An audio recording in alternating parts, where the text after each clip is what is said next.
very good afternoon. This is Lunchtime News on TV1. For the News First team, I am Rochelle Tumodra. Before we head into our stories in detail, let's start off with a look at your stories that made headlines this afternoon. 12 killed and 96 injured in road accidents during the past 24 hours. 10 killed and 41 injured in Manampitia bus accident. Driver arrested. 800,000 appeals submitted for Aswasuma. Deadline for submission of appeals today. Protests continue against Aswasuma welfare benefits program. News First begs another international award. Now on to your top story this afternoon. 2 people have died and 29 others have sustained injuries in an accident reported in Amampula along the Padeniya-Anuradhapura road. Police said 12 people have died and 96 have sustained injuries due to road accidents over the past 24 hours. The accident was reported when a bus travelling to Anuradhapura along the Padeniya-Anuradhapura road crashed onto a container parked on the side of the road in Amampula.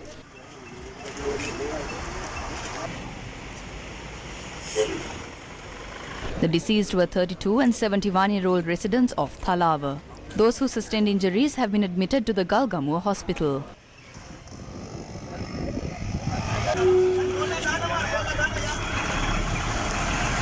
Ten people, including a woman, died when a bus plunged into a river in Manampitia on Sunday night. 41 others were injured and are receiving treatment at the Polonnaruwa General Hospital. The accident was reported on Sunday night when a private bus travelling from Kanduruvela to Kathankudi veered off the Kotaliya bridge and plunged into a canal in Manampitia, Polonnaruwa.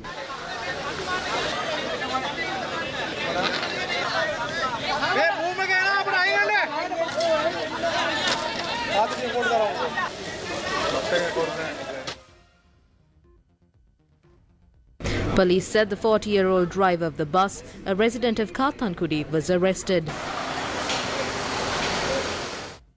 Divers of the Sri Lanka Navy are currently searching the waters for more bodies and hoping to find more survivors. This is the Kotaliya Bridge in Manampitia in the Polonnaruwa district. It was quite a normal bridge last night, and this river behind me a couple of hours ago had a bus that plunged into it. Last night there was a very tragic accident that took place. A bus flying from Polonnaruwa to Kathankudi crashed into this very river near this Kotaliya bridge in Manampitia, resulting in the death of at least 10 people.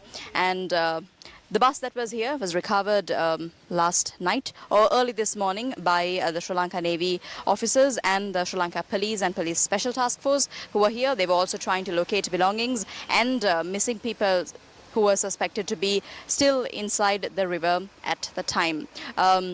Further investigations into this whole incident is taking place. The driver has been arrested. The bus conductor is also currently receiving treatment, along with 40 others who were commuting in this bus last night. Hoping to bring you more details from Manampitia in the Polonnaruwa district. For the News First team, I'm Mariam Ganavijaya.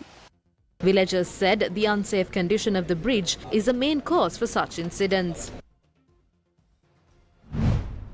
Meanwhile, 26 people were injured in the accident that took place last afternoon when a private bus veered off a cliff in the Hatton-Pundaluoya-Dunukedeniya area. A bus transporting plantation workers from Thalawakale-Watagoda town to Pundaluoya-Dunukedeniya met with the accident. The Pundaluoya police said that the preliminary investigations revealed that the accident occurred due to a mechanical fault in the bus that was running.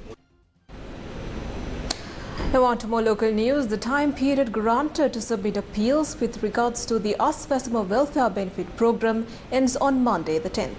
State Minister of Finance Shehan Semasinga said over 800,000 appeals have been filed thus far.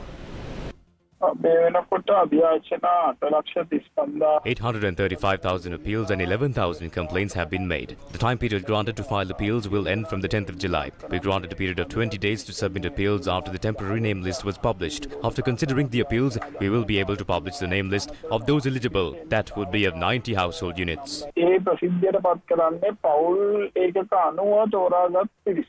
State Minister of Finance Shehan Semasingh has said applications will be called for the Aswasuma Welfare Benefit Scheme once again from the start of August. The State Minister said those who lost the opportunity to receive benefits can apply for the benefit scheme once again.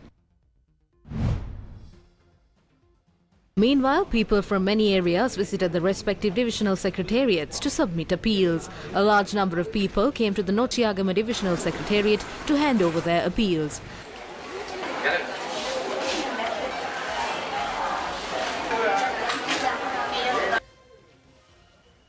Appeals were accepted at the Kurunagara Mallavapitiya Divisional Secretariat. Many people arrived at the Hambantota Divisional Secretariat to hand over their appeals, and the people were seen in queue since 8 a.m. this morning.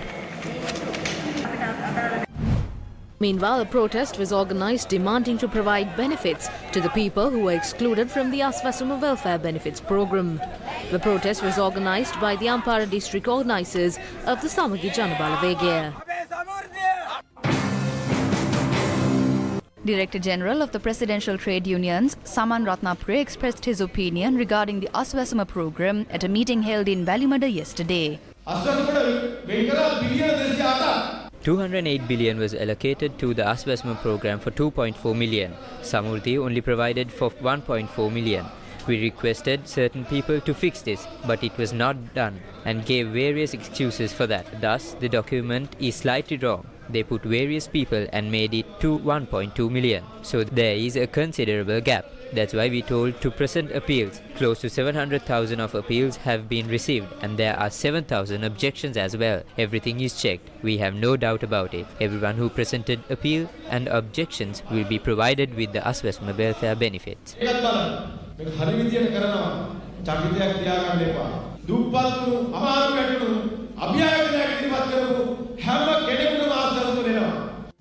The London March, dubbed The Struggle is in Solidarity with the People of Sri Lanka, was held in London yesterday.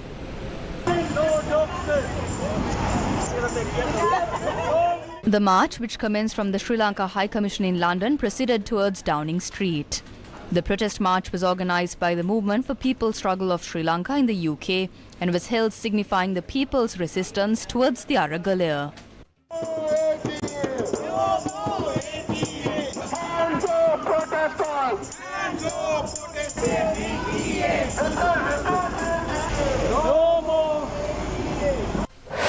News first with the people.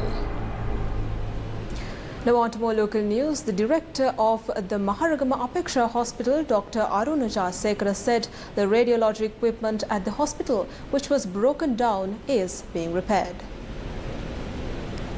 The hospital director said the repairs are expected to be completed within a week. There are 5 radiology equipment at the Maharagama Apeksha Hospital, and over 300 patients receive radiology treatment from the hospital daily. Meanwhile, citizens of the People's Struggle Organisation convened a press conference and expressed their opinion about the health crisis in Sri Lanka. The wealthy rule the country. They even rule this government. They rule the president of this country too. Against such a backdrop, we cannot assume that the health ministry would work towards the benefit of the people. The government is controlled by large-scale pharmaceutical companies and multinational companies. The government doesn't seem to be taking any responsibility for the country's citizens. The LOLC Divya Savya program was launched to lend a helping hand to the most impoverished students of Sri Lanka. The 60th leg of the LOLC Divya Savya program was centered around the Horana education zone.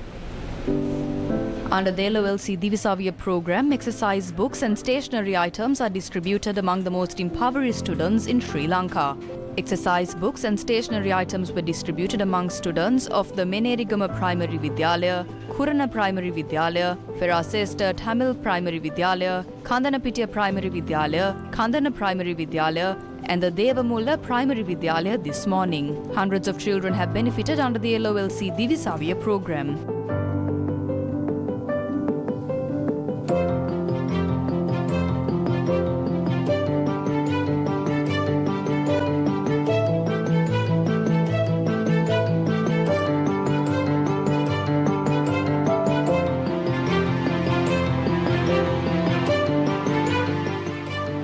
This World initiative is a collaboration between the LOLC Group and the Ministry of Education.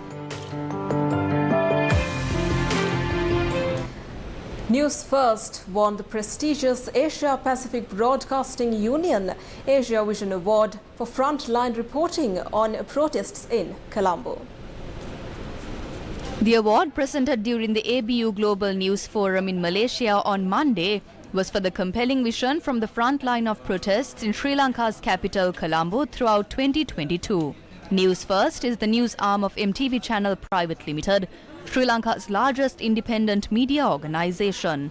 The Asia Pacific Broadcasting Union, formed in 1964, is a non-profit professional association of broadcasting organisations. It currently has over 287 members in 57 countries and regions, reaching a potential audience of about 3 billion people. News First manager English News Zulfiq Farzan received the award on behalf of the company from Ahmed Nadeem, Secretary General of the ABU. Now on to more local news. Direct flights have officially commenced between Thailand and Sri Lanka. AirAsia flight AIQ-140 successfully landed at Bandaranaike International Airport last night, originating from Dong Muang International Airport in Thailand.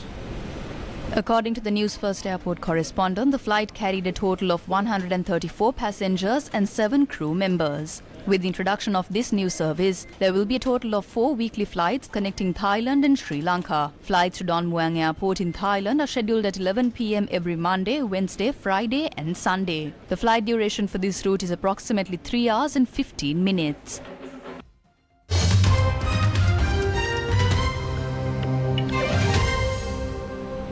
Now on to international news. US President Joe Biden has landed in the UK ahead of a NATO summit in Lithuania later this week, which comes after several allies questioned his call to send cluster bombs to Ukraine.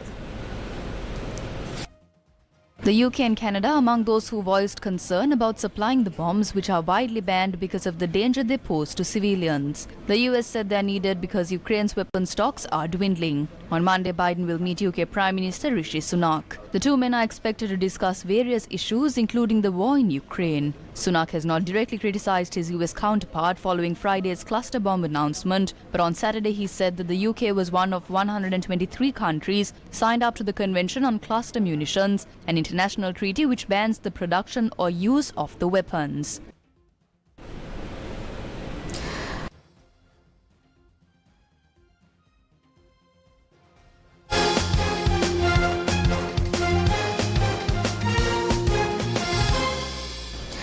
Sri Lanka's women's cricket team scored 188 for 6 wickets in the second T20 international being played at P. Sarvanamuthu International Cricket Stadium today.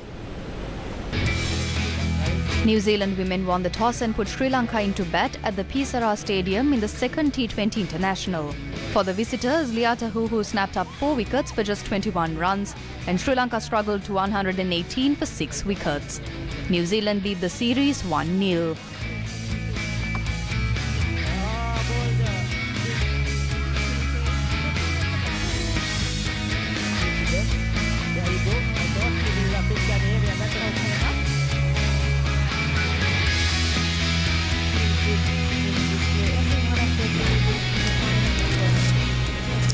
And that's a wrap of your lunchtime news here on TV1. For the News First team, I've been Rochelle Tamodera. For more on these stories and for more of the very latest, log on to www.newsfirst.lk. Thank you and take care.